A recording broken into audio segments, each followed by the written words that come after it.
Hello and welcome back, ladies and gentlemen, to yet another Historical Humans Reacts. And today we are going under the sea, where archaeologists discovered submerged road from the Neolithic period. And every time I kill Colin with my intros. Yes, he's truly horrible about this. So anyway, there this road is believed to have been built 7,000 years ago. It is 4 meters wide and very much almost perfectly straight, which is impressive. So 4 meters is about 12 feet, which is a very decently large road for this time period, especially. That's more than enough room for horses to go both ways pretty easily. So For a this is Neolithic clearly meant road, to, yeah. yeah, this is clearly meant to handle a lot of foot traffic. Um, this The road itself is located off the coast of the island of Korčula in the Adriatic Sea. It is estimated that this uh, island and a number of other islands in the Adriatic Sea only really became islands um, After about the about time this 12,000 BC, or after the last glacial maximum. well So after well the well last ice age. well no the flooding began after 12,000 BC, but the archipelago took its current shape in 6,000 BC, so approximately the time this road dates to, it got See, flooded. damn you, sea level Yeah. rise! Now, saying approximately the time this road dates to is sort of like saying, Leonardo da Vinci was born approximately now. Oh, because of the plus or We're dealing minus. well, no, because we're dealing with time periods of about 1,000 years. Sheesh. Yeah.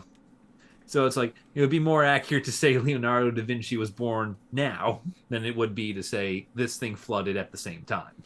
It's kind of interesting though because one, the excavations are entirely underwater, which is what this leading image is, and we've managed to deduce that this is a 2 by 2 meter excavation unit on this side, two by twos next to each other. So that would have been half the road's width, and this area has been pretty well, not well excavated, but they've been working on the same site, and they have found preserved organic matters from the area that have been carbon dated to about 4,900 years ago.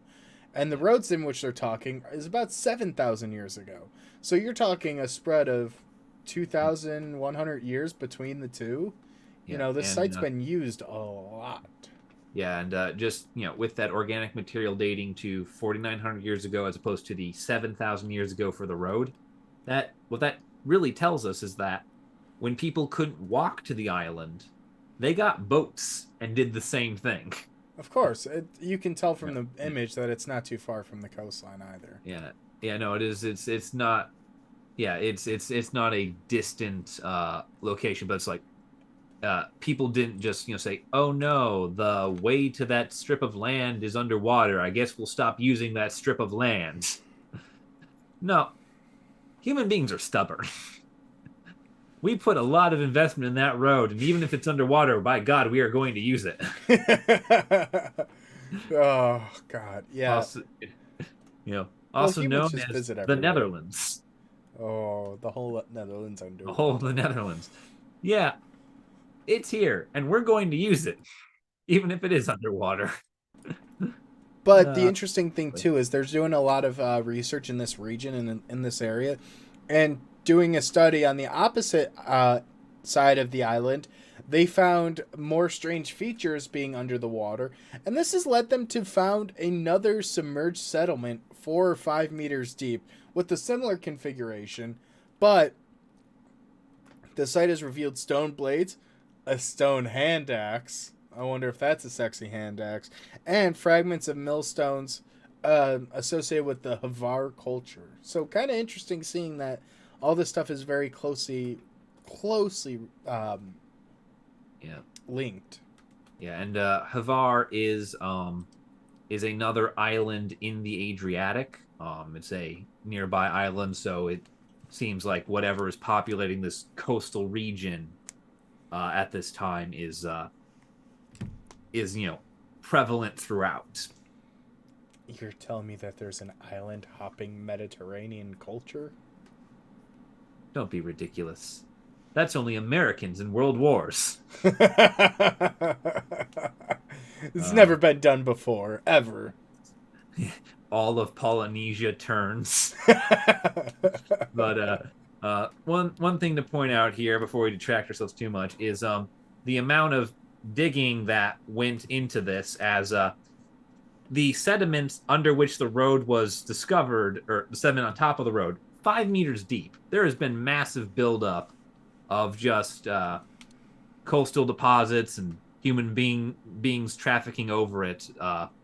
That's like, it's really amazing that we even thought to dig that far in this place.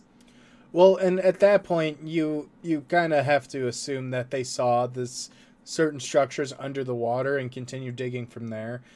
But yeah, to that point, it leads a lot of questions and issues because you don't know how deep certain things are, and at the bottom of lakes and the bottom of reservoirs specifically, there's a lot of sediment buildup. I mean, there's a lot of sediments that are being spilled in every day from rivers that erode away from coastlines.